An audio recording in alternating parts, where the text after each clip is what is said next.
Greetings and welcome to the weekly edition of the Safe Crypto Show. I am your host, Tyler Jordan, with co-hosts Mike and Jason.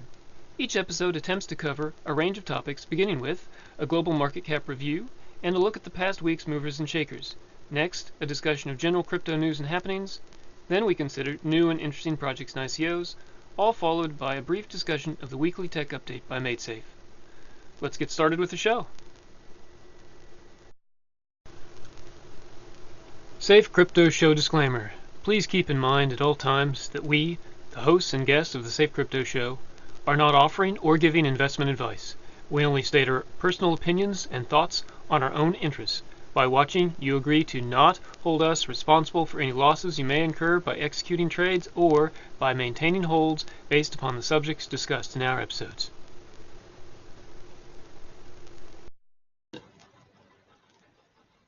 It is Friday, the 25th of May, 2018. Today I'm joined by my co-host Mike. So let's begin. Welcome, Mike, and thanks for joining the show today. That's the rumor. So what do we got? Global charts. We've got Bitcoin dominance at 38.4%, total market cap of 330.899 billion, and 24-hour volume of 15 billion. It's quite a bit of volume. I'm not sure how that translates on the day-to-day scale, but so our 7-day, we've gone down from 373.4 billion to our current 330. Yep, there's A fair fluctuations. Drop. Yep. It's been a pretty down week overall. Let's go on to Blocktivity. What's happening over there? Steam at number 1, BitShares number 2, Ethereum number 3. What's going on with Ethereum? 21,000 unconfirmed transactions. I think that's about what's been about average the last few months, really. Seems like hasn't changed much. Bitcoin number 4, Golos number 5. I still don't know what Golos does. I'm gonna have to look into that. Litecoin 6, Dogecoin 7, Ethereum Classic 8, Bitcoin Cash 9, Dash 10. Again, last week I talked about Bitcoin Cash on here a fair bit because, given its valuation and yet it's number 9 and Litecoin is number 6.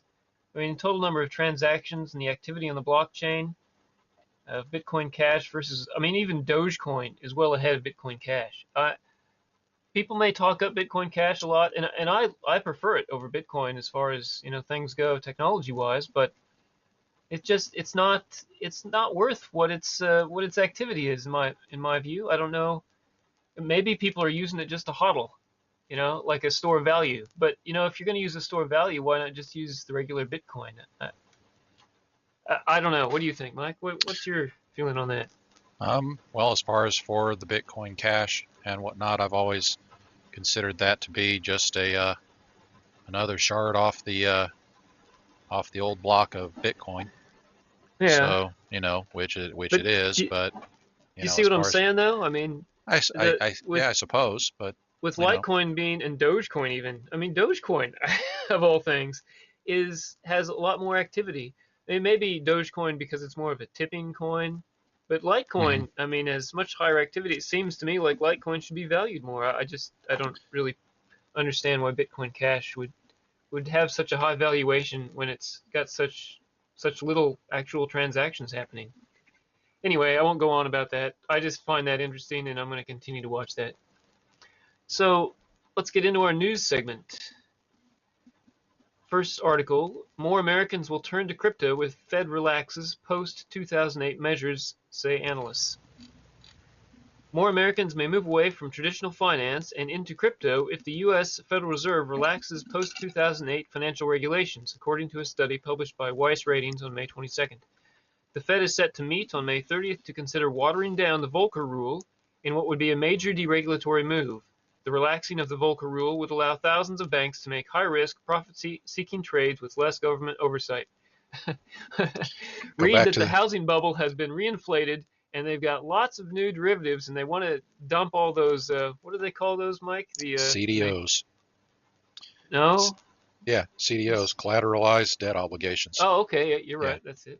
Yep. where they basically take all the bad loans, package them up, and sell them off as a package. Yep.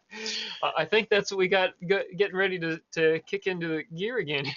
The Fed needs to relax these rules in order for that to really take off. Well, So it's that's just a matter of kicking the risk off to somebody else and stuff. that's And right, that's right. But the I banks don't have aren't any really. confidence in anything that's related to or touching or tethered to or an offshoot of the Fed or any other central bank that Yeah, uses debt-based fiat currencies and stuff. no, it's Anything horrible. that does that, I have no confidence in that already.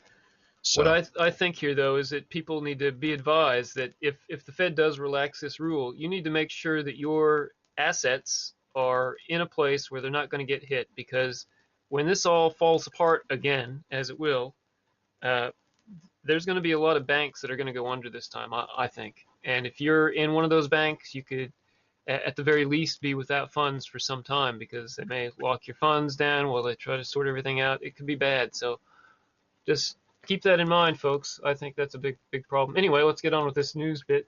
So if the Fed's plans go ahead, increased systemic financial risk could well push citizens to conclude that, quote, cryptocurrencies do a fundamentally better job as a safe depository, end quote, the Weiss analysts argue. According to Weiss, banks are lobbying for more freedom to trade speculative assets such as derivatives, whose ownership is extremely centralized. These potentially toxic assets, such as derivatives, are not simply investments and speculations banks make with their own capital, but pose risk to clients' own deposits in the event of another major system crisis. They continue to argue that while the public on average assumes that banks provide them with, quote, simple, safe, and unencumbered storage for their savings, end quote, the reality is that the traditional monetary system, especially if deregulatory momentum sets in, continues to offer banks rich rewards for excessive risk taking. Folks, if you put your money in a bank, it's not your money anymore. It's their money, and they basically just have a little token holder for it. So if they lose it, that means that the FDIC in the States, the FDIC, the Federal Deposit Insurance Corporation, will have to pay back to those banks. Will have to pay out to those banks because they've lost their shirt to get your money back. And that could take some time. So, again, just what I said earlier, be mindful of what's going on. Geopolitical turbulence is another threat factor, as most recently shown by the dramatic collapse of the Iranian rial in response to U.S. withdrawal from the nuclear deal. Anticipating renewed U.S. sanctions, Iranian citizens preemptively withdrew $2.5 billion in crypto out of the country. So, yes, next article.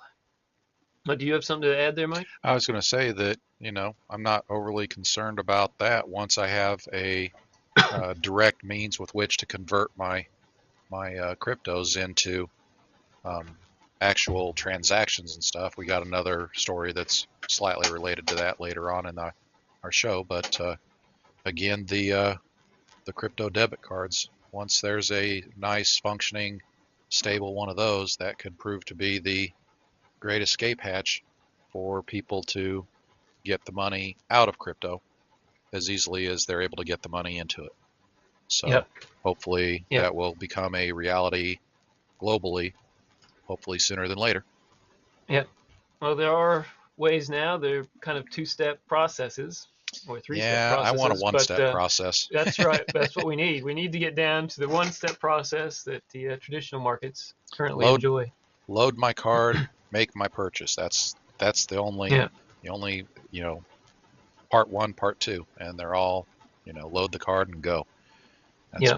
That's what I'm looking for, the ability to go to an ATM and get cash, essentially converting my crypto straight into cash by stopping by an ATM.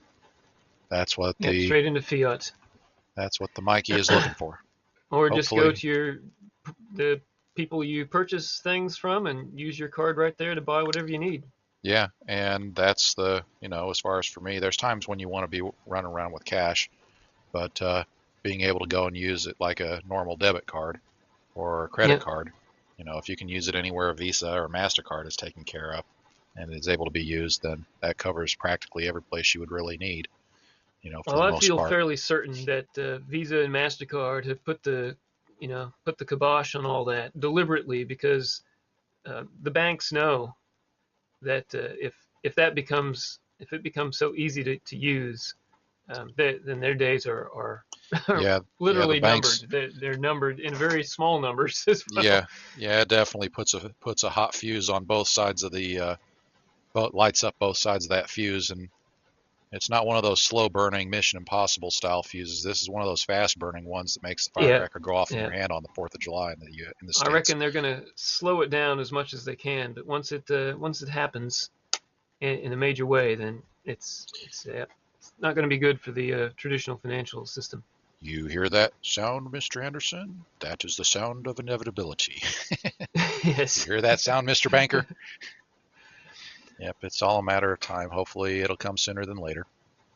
All right, our next article. Singapore fires compliance warning at 8 crypto exchanges, orders an ICO to halt sales.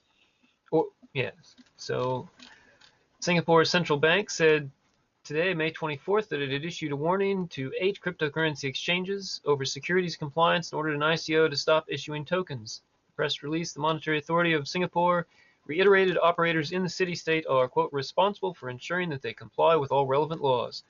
This is the push, my friends, for further decentralization. This is what's going to inevitably result from these continual pushes by governments to force exchanges to comply with laws. That the more barriers they put up, the more barriers to customers get put up, and the decentralized exchanges are going to become more and more popular because there's going to be less hassle in dealing with them. And yeah, in my view, this isn't a bad thing because decentralized exchanges are going to be more. Well, they're not going to be so profit driven in a way. I mean, not that I'm mind profit driven at all, but they'll be cheaper for the users to actually engage in and to trade with. So I think that's a very good thing too. But small steps, but I think, this is, I'm not afraid of these sort of things. When these things come out, I'm like, well, that's too bad. I hate to see that on one side, but on the other side, it's going to drive decentralization, and that's a good thing. What do you think? Yep, decentralized is good. Our next article, Bloomberg, U.S. Department of Justice opens criminal investigation into Bitcoin Ethereum price manipulation. So we got criminal probe into Bitcoin price manipulation by crypto traders has been opened by the U.S. Department of Justice. Bloomberg reported on May 24th. Bloomberg cites 4 unnamed sources close to the matter as reporting that the criminal investigation run by the U.S. federal prosecutors and the Commodity Futures Trading Commission, CFTC, will look into how traders could have engineered prices by illegal activities like spoofing and wash trading. Spoofing, the act of creating a large amount of orders and then canceling them, has come up before in the crypto markets, when an unknown trader or group of traders known as spoofy reportedly placed a number of $1 million orders without following through. Wash trading, which spoofy also practiced, is when a trader buys their own orders, thus creating the illusion of market demand to attract more buyers. Bloomberg sources note that the investigation specifically involves both Bitcoin and Ethereum. Both the Justice Department and the CFTC had not responded to Cointelegraph's request for comment by press time. Anyway, yeah, this is we've kind of speculated that this was going on for some time. I mean, the markets are what they are. So I think, though, that interestingly to me, that this sort of manipulation doesn't affect hodlers. So just another reason to hodl and to actually really invest instead of trying to profit off trades. Those people who hodl and just wait it out, and they get into something because they really believe in the project, they believe in what it's doing, they believe in what the final product is going to be, and they just sit on it.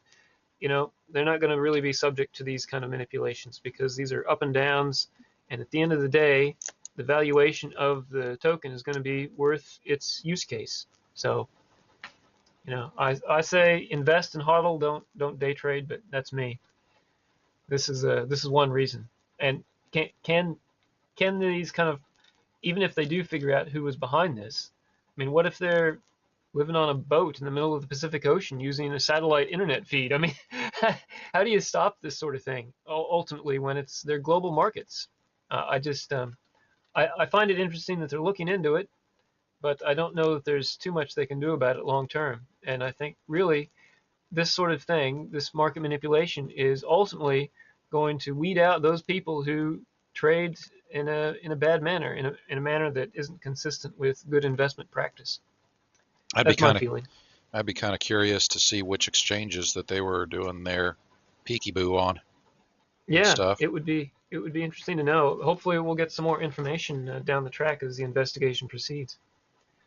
Let's have a look at our next news article. Coinbase announces launch of Coinbase Pro and the Paradex acquisition.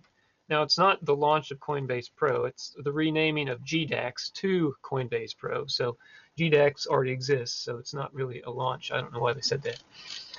Coinbase has announced Coinbase Pro, the new version of its trading platform GDAX. Oh, maybe it was a launch of a new version. Okay, well, I'm completely wrong then. The announcement comes on the same day as Coinbase's acquisition of relay platform Paradex.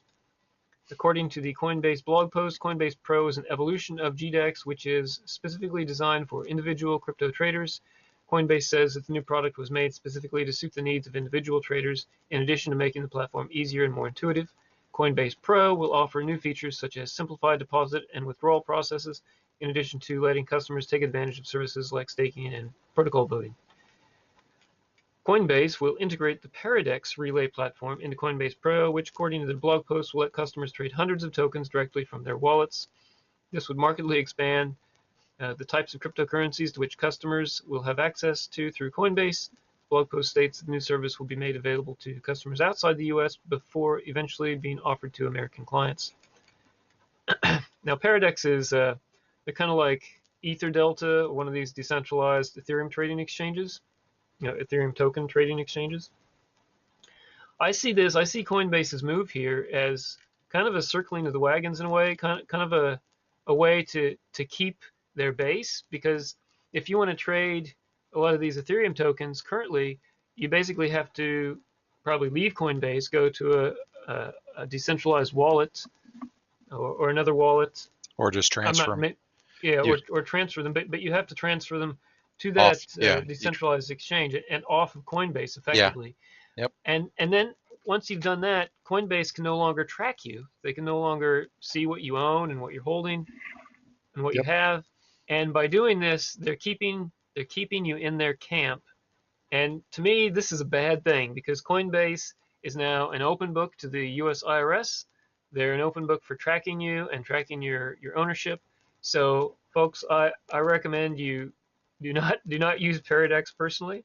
I think if you get into if you have to use Coinbase to get your coin or whatever, then that's fine. But I would not personally. I would not keep any money in it myself. I would get in and get out and not touch it again unless I absolutely had to. Anything that tracks you, just like all this tracking on the social media and any kind of information can be used against you, can be used against society as a whole. Governments and political entities do this all the time, and I think it's horrible. And I see Coinbase as now being really in the pocket of the whole bankster industry. Anyway, moving on. Walmart files patent for blockchain-based customer marketplace. I found this one interesting.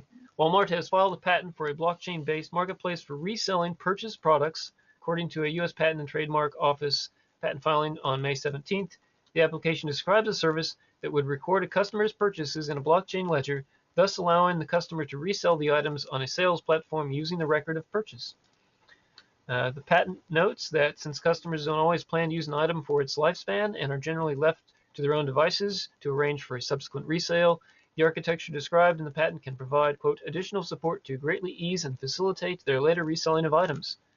The interface could be point of sale, browser-based, or a mobile device, among other options.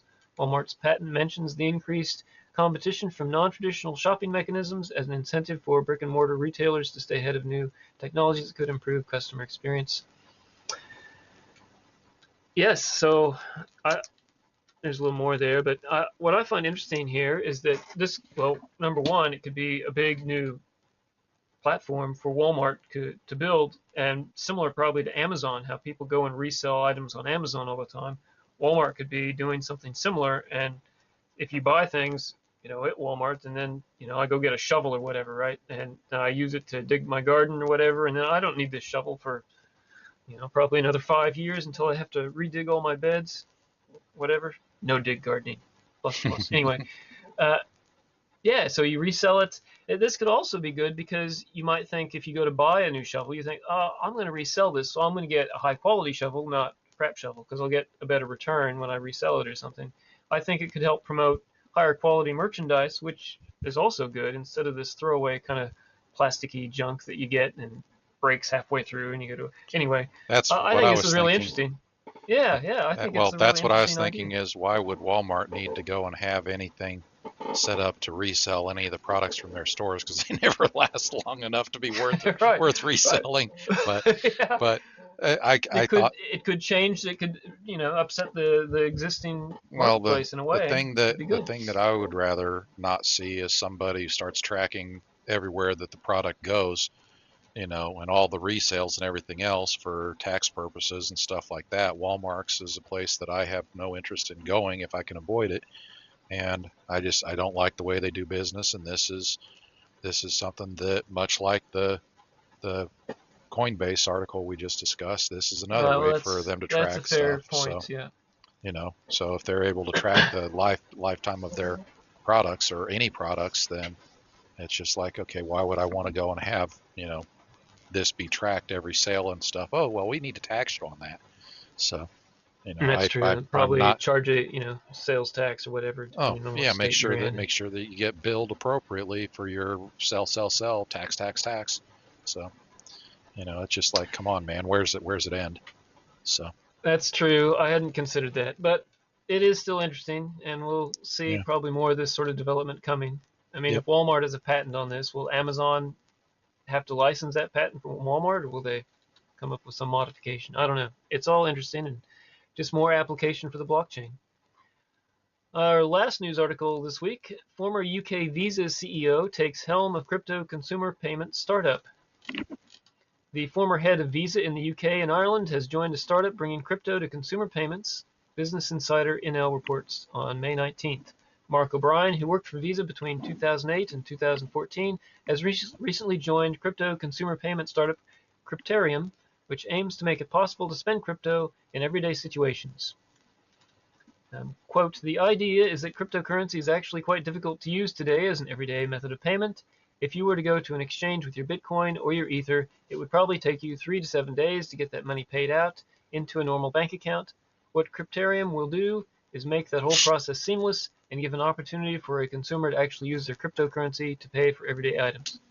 End quote. One thing I want to say about that right away is that if you use local bitcoins or something like that, it doesn't take 3 to 7 days. For me over here in Australia, it takes about 20 minutes. It's done. So it's not a really long process if you use a third party. But I guess these guys want to be a main third party as well. So anyway, I guess if you can get it again loaded onto a card, that would be the easiest by far. But Yeah, anyway, what I that's what found I was interesting referring to.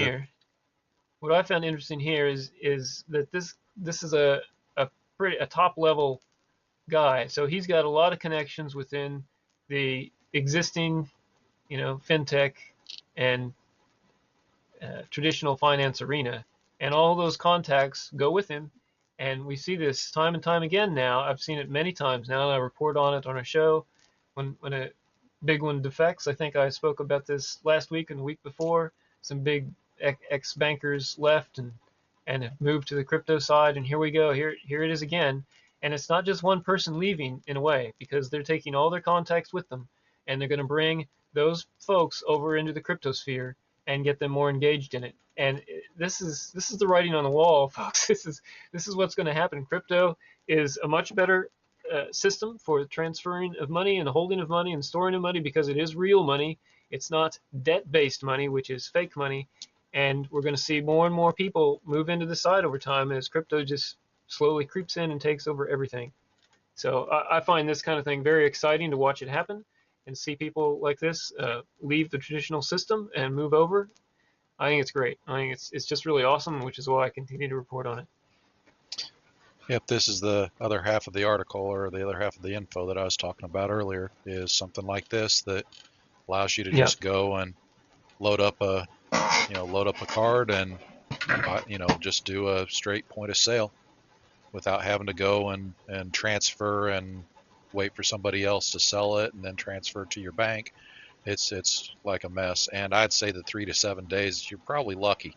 Some of them are even worse. So, Right. Okay. it just depends I haven't on who you, experienced that myself. yeah, the local Bitcoins, like you mentioned, is probably the quickest, the quickest way I can think of, but I don't know how long it's going to be, but fairly soon I'm thinking that there's going to be a full-blown, you know, rather reliable company that's going to come up with the Visa MasterCard usable crypto cell, the way to go and use your crypto directly. And once that happens, I think there's going to be a interesting dynamic that's going to be available to people who want to go and use crypto for their storage.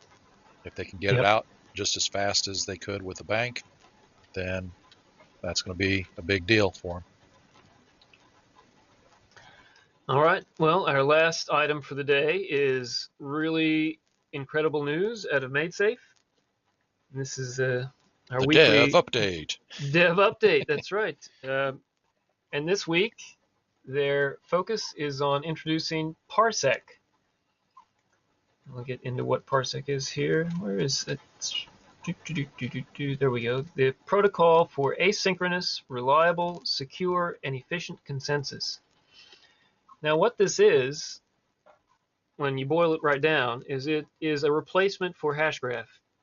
And Hashgraph is a patented software, and some groups are using variations of Hashgraph to get around the patent.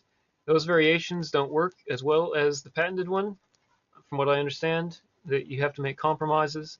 And what MaidSafe has done, amazingly enough, is they've come up with a new way to do it that's as good or possibly even better than Hashgraph. And it is open source, and it is released as of May 24th. So I'm just going to get into it. I'm going to read what they have to say about it. We'll also read through the Medium post on this as well. So as we MaidSafe mentioned in our previous update and hinted at on social media in recent days, we have an announcement to make this week. Byzantine fault-tolerant consensus. As a short introduction, it's about decentralized BFT consensus. In other words, the ability for networks without a central authority, decentralized networks in brackets, to agree on a state.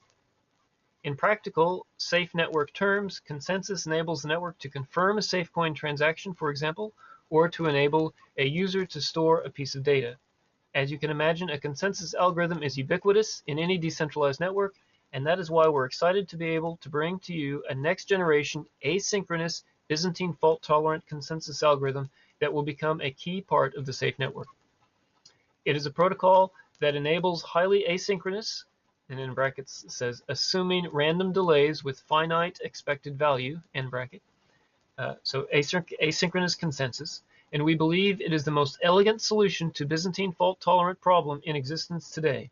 It will be fully open source, mathematically more simple than existing solutions, and provides probability of 1 instead of relying on high statistical probability of consensus.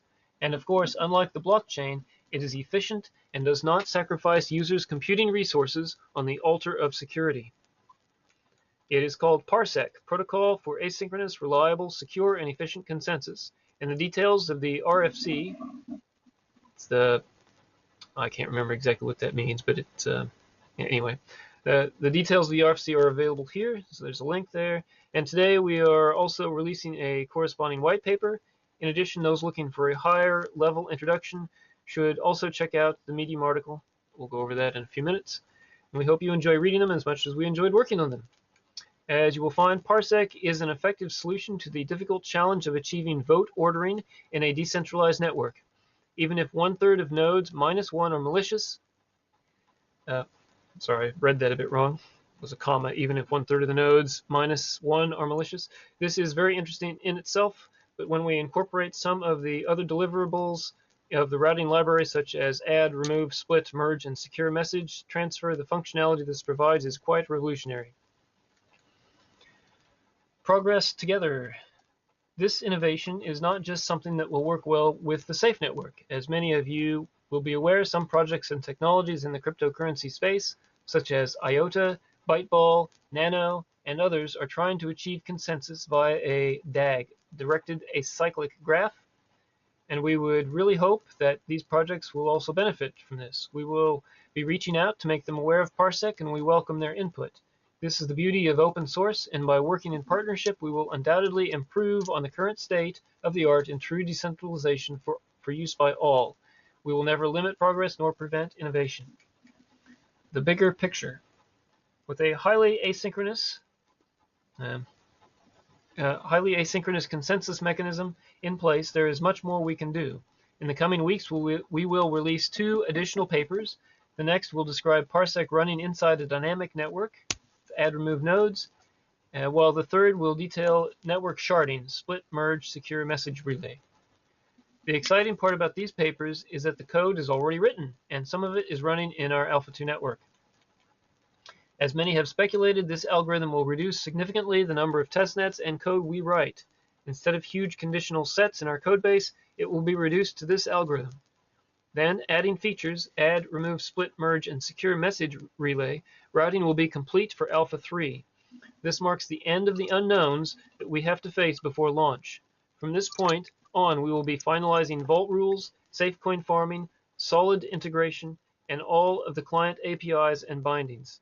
Much, if not all, of this is now manageable, and with some tight project management, we will be able to progress with much more velocity and accuracy. To say the team are happy would be an understatement. We felt this last piece of the puzzle was essential and always possible, and now it is behind us. We are very optimistic about Safe's future. So that's it for this week's update. We hope you enjoy reading the paper and pondering its implications. It's such an important innovation that we wanted to focus the full update on PARSEC so that everyone, technical and otherwise, has the chance to dig into this and understand just how important it is. Please note that we are working on a video that will explain many of the key concepts of PARSEC, and we will release that next week. Most within the team have not been involved in PARSEC and have continued with Alpha 3 implementation plans. Normal progress reports will resume next week. So, yes, wow.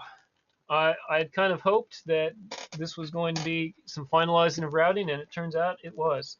So this is really fantastic news. Really fantastic. I mean, this is going to greatly speed up the development of MAIDSAFE. Of the Safe network. I'm going to just go ahead and read through the Medium article as well. So it's entitled PARSEC, a paradigm shift for asynchronous and permissionless consensus. The link for this will also be in the show notes today. So they say, today we are delighted to announce the release of a new consensus mechanism that we believe will radically change the world of distributed computing.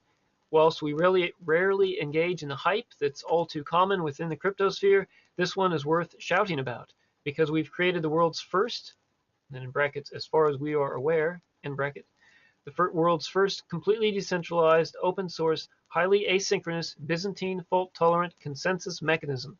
Oh, that's a mouthful, isn't it? It's called PARSEC, Protocol for Asynchronous, Reliable, Secure, and Efficient Consensus, has been built to power the Safe network. PARSEC will be released under a GPL v3 license with linking exception. It will be free for anyone to build upon and likely prove to be of immense value to other decentralized projects facing similar challenges.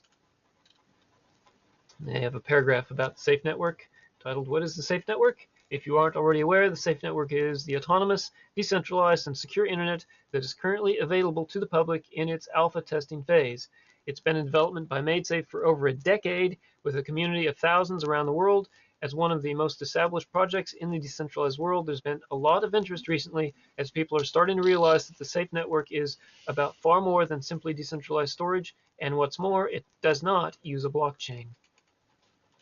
What does PARSEC do? PARSEC solves a well-known problem in decentralized distributed computer networks.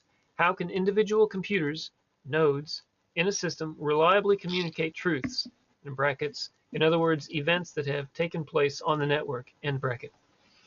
To each, how can they reliably communicate truths to each other where a proportion of the nodes are malicious, Byzantine, and looking to disrupt the system? Or to put it another way, how can a group of computers agree on which transactions have correctly taken place and in which order? Or to bring it down to basics with a couple of simple Safe network examples, PARSEC consensus does such things as enabling a user to store a piece of data and enables the network to confirm a safe coin transaction. And the next section of the article is titled, "Hasn't this been solved before?" ? In a word, no. To explain why, let's look at Bitcoin. The network, in that case, reaches consensus by using a blockchain. A blockchain is basically a shared ledger that everyone relies on. It's a record of consensus, an agreed history of everything that has taken place on the network.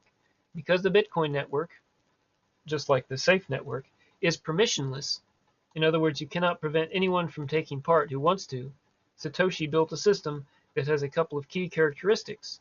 Only one node can update the global ledger at a time, and, crucially, there is no way to identify which node that might be in advance, thanks to proof of work.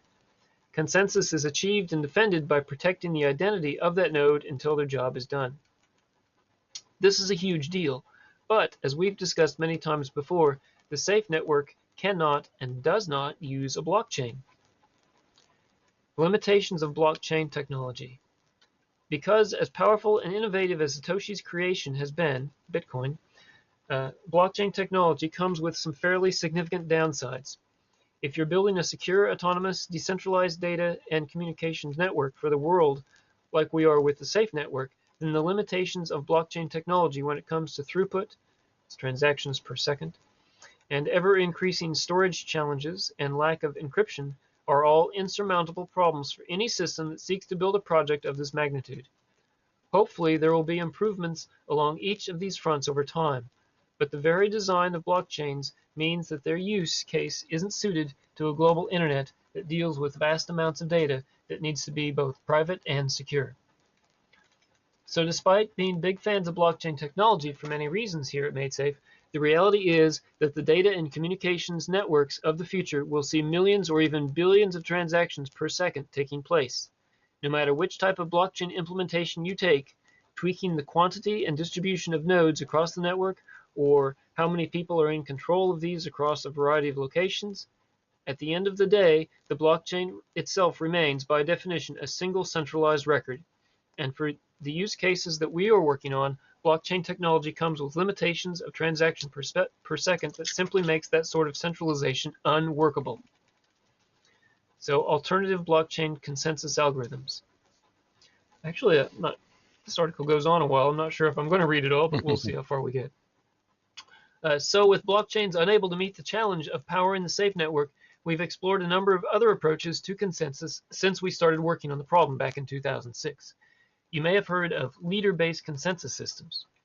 Broadly speaking, these systems work by having the individual nodes sending the transactions to a chosen leader who then decides on the order of transactions that the network will follow. However, whilst these solutions with names such as PBFT, Raft, and Paxos may be useful in closed, permissioned networks where all of the nodes are known or authorized, they are not suitable for our purposes, because as soon as you have a known leader, you introduce problems. As a couple of examples, having a leader means that you now risk having a malicious leader that sends huge amounts of messages, and you also have a target for others to attack if they want to bring down the network, for example with a DDoS attack. Another approach to seeking consensus in public networks is known as proof of stake. Here each node is forced to stake real value on the consensus that they see as being correct, the idea being that no one wants to lose their own money by attempting to subvert the consensus process. There are many different flavors here. Some approaches have clear weaknesses, in the sense that they will lead to the centralization of power, whilst others appear more promising. However, each suffers from the same issue as proof of work blockchains for our purposes, a lack of highly asynchronous Byzantine fault tolerance. I may stop there because otherwise I'm going to lose my voice. But continue reading, folks. Have a look at this article and read it in depth. It's really an amazing thing what MAIDSAFE has done, and releasing it to the general public to use in GPL v3 public license is very amazingly generous of them, and it's not pure generous. It's generosity. They're hoping that other projects will take it on and also help develop it and help maintain the software and improve upon it. So this is the great bounty of open source, is that it brings other people into the project and really strengthens and manages the software and keeps it strong, keeps problems from being introduced by bad developers, because a lot of eyes on a project is a good thing. So this is really awesome and is going to, I mean, already MaidSafe coin is up a really large amount in the last 24 hours. I think this is, and was up all week because of rumors of this news. So this is great, and I hope that will help boost MaidSafe, not just in its valuation, but in getting the word out about what they're doing, because a lot of people still are completely unaware of this project and how important it is. Once MaidSafe has launched their SafeNet into beta, we're going to see so many other projects start building on it. And really, in my personal opinion, this a lot of the blockchain projects are actually going to move into using SafeNet, because the blockchain itself, being what it is a behemoth of an animal. It requires a lot of storage in and of itself, and people want security in that. They also want to know that the data itself is secure, and SafeNet itself could become host to many blockchains potentially. I mean, I'm not an expert on this, but this was talked about early on in the SafeNet forum years ago. So I think it's very interesting to see what's going to happen in this space. But in my opinion, SafeNet is going to end up taking over just about everything, and I see in the next in 10 years time, it's going to be where Bitcoin is today, folks. So I'm not trying to urge you to go out and buy it today or anything, but what I would like to encourage you to do is really get involved, read up about this project, know what's going on, because if you're an entrepreneur, especially if you're an entrepreneur, understanding what the future holds is really, really important. And SafeNet, in my opinion, has a huge chance of becoming the future of everything that is decentralized. It's going to be the core of it. So that's all I have. Mike, do you have anything you'd like to add? I hope your vision of the future comes to pass. That's really that's really pretty cool. So Yeah, it's yeah, not just my vision. I reckon it is the I know vision there's a of a lot of lot of people who have people that on vision. MaidSafe So who are really keen to. I mean, it's not like they want to take over the space in particular. It's just they want to have the best technology for everyone to be able to use and to share information in a free, decentralized, anonymous fashion. And so that's what they're building, and it's just amazing. So that's all we have for today, folks. I'd like to thank both our viewers and my co-hosts for joining me today. We hope you found the episode informative and helpful. Please subscribe, like, comment, and share our video with others. Smash the like button. Tune in next week for another interesting episode. have a good day, everybody. Bye-bye.